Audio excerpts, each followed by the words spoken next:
రండి ఈరోజు మనం ఒక విద్యార్థి చేతిరాత నోట్స్లోకి తొంగి చూద్దాం. ఈ కాస్త చిందరవందరగా ఉన్న పేజీల్లోంచి వినయం అనే ఒక గొప్ప విషయానికి అర్థం తెలుసుకునే ప్రయత్నం చేద్దాం. అయితే మొదట్లోనే మన ముందు ఒక పెద్ద ప్రశ్న. వినయమంటే బలహీనత లేక బలమా? చాలామంది దీని ఒక బలహీనతలా చూస్తారనుకోండి. కానీ కొందరంటారు అదే అసలైన బలమని. మరి ఈ విద్యార్థి నోట్స్ మనల్ని ఏ దారిలో తీసుకెళ్తుందో చూద్దామా? సరే, ఇక్కడే మనకు మొదటి క్లూ దొరికింది. ఈ విద్యార్థి ప్రకారం వినయాన్ని అర్థం చేసుకోవాలంటే దాన్ని గ్రహణశక్తి అనే కోణంలో చూడాలట.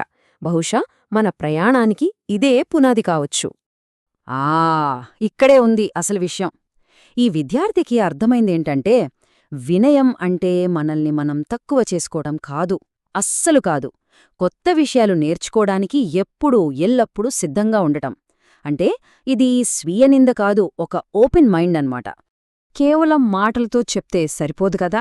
ఈ విద్యార్థి చూడండి, ఈ గ్రహణశక్తి అనే ఐడియాని కొన్ని సింపుల్ కానీ చాలా పవర్ఫుల్ ఉపమానాలతో ఎలా అర్థం చేసుకున్నాడో. ఈ చిత్రాలు చూస్తే మనసులో బలంగా నాటుకుపోతాయి. ఇక్కడ రాసిన మాటలు చూడండి. స్పంజిక నీటిలో ఉన్నట్లే మరియు నీరు స్పంజికను నింపినట్లే పిల్లలు నాలో ఉంటారు, నేను వారిలో ఉంటాను. ఎంత లోతైన మాటలండి ఇవి!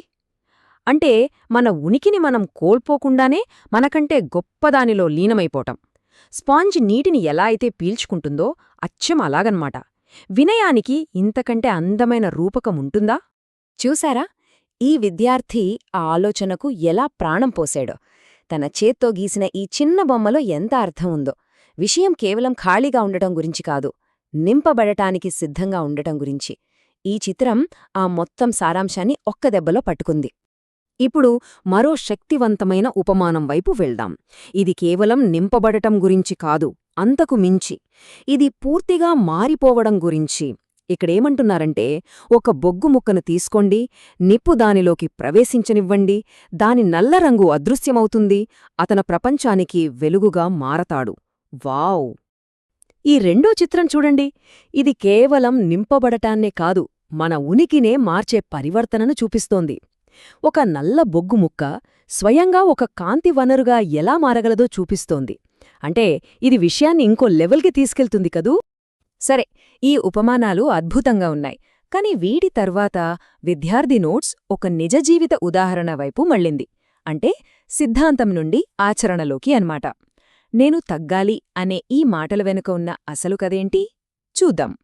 ఈ మాటలు చూడండి. ఆయన హెచ్చవలసియున్నది, నేను తగ్గవలసియున్నది. బాప్తిస్మమిచ్చు యోహాను అన్న మాటలివి. బహుశా వినయానికి ఇంతకంటే పవర్ఫుల్ స్టేట్మెంట్ ఇంకోటుండదేమో. ఒక వ్యక్తి తన ప్రాముఖ్యతను తగ్గించుకోవడానికి సిద్ధపడడం. ఎందుకలా? ఆ మాటల వెనుక ఎంత ఆచరణ ఉందో చూడండి. యోహానేం చేశాడంటే, 1 తన బలం ఎక్కడ్నించొస్తుందో గుర్తించాడు. 2 తన పాత్ర ఏంటో చాలా స్పష్టంగా చెప్పాడు, నేను మెసెంజర్ని మాత్రమే అని.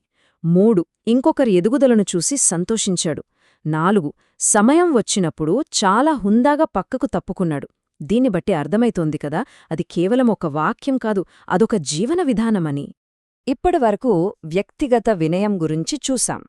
ఇప్పుడు ఆ విద్యార్థి తన ఫోకస్ను వ్యక్తి నుండి సమాజం వైపు మళ్లిస్తున్నాడు. మనం ఇచ్చే పద్ధతిలో, అంటే దానధర్మాలలో కూడా వినయం ఎలా కనిపిస్తుంది? నిజంగా ఇది మనం అంతగా ఆలోచించని కోణం. ఈ పోలికని ఒక్కసారి గమనించండి. ఒకవైపు జాలిని ప్రేరేపించే విషాదకరమైన ఫోటోలతో ఉండే ఇప్పటి స్వచ్ఛంద సంస్థల విజ్ఞప్తులు. మరోవైపు మొదటి శతాబ్దంలో పౌలు చేసిన విజ్ఞప్తి. అక్కడ ఫోటోల్లేవు, ఆర్థిక ప్రతిఫలమిస్తామన్న ఆశలేదు. కేవలం సమాజ భాగస్వామ్యంపై, ఇతరుల ఉదారతపై దృష్టి పెట్టారు. అంటే ప్రేరణే వేరు. ఒకటి జాలిమీద ఆధారపడితే ఇంకొకటి ప్రేమ, సామూహిక బాధ్యత మీద ఆధారపడింది. సరే, ఇప్పుడు మనం ఈ నోట్స్లోని చివరి భాగానికి, బహుశా అన్నింటికంటే అత్యంత లోతైన భావనకు వచ్చేశాం. స్వీయ తిరస్కరణకు, వినయానికి అంతిమ ప్రతీకగా నిల్చే ఒక చిహ్నం గురించి ఈ విద్యార్థి రాసుకున్నాడు. ఇక్కడ విద్యార్థి ఒక చాలా ముఖ్యమైన తేడాని చూపిస్తున్నాడు. టోజర్ అనే రచయిత చెప్పినట్లు, పాత క్రాస్ అంటే మరణం, మన నేను అనే అహంకారపూరిత జీవితానికి ఒక ముగింపు. కానీ కాలక్రమేణా కొత్త క్రాస్ కేవలం ఒక అందమైన చిహ్నంగా మారిపోయింది. దాని వెనకున్న త్యాగాన్ని, బాధను మనం మర్చిపోయాం. నిజమైన వినయం అంటే ఆ పాత క్రాస్లా మన అహానికి ముగింపు పలకడమే. చివరిగా ఈ విద్యార్థి నోట్స్ మన ముందు ఒక ప్రశ్న నుంచి వెళ్తున్నాయి. సరే, వినయం మనలో కొత్త స్థలాన్ని సృష్టిస్తుంది అంటున్నాం. అయితే ఆ ఏర్పడిన ఖాళీని మనం దేనితో నింపుతాం? ఇది మనందరం ఆలోచించాల్సిన ప్రశ్న. దీనికి సమాధానం మనలోనే వెతుక్కోవాలి.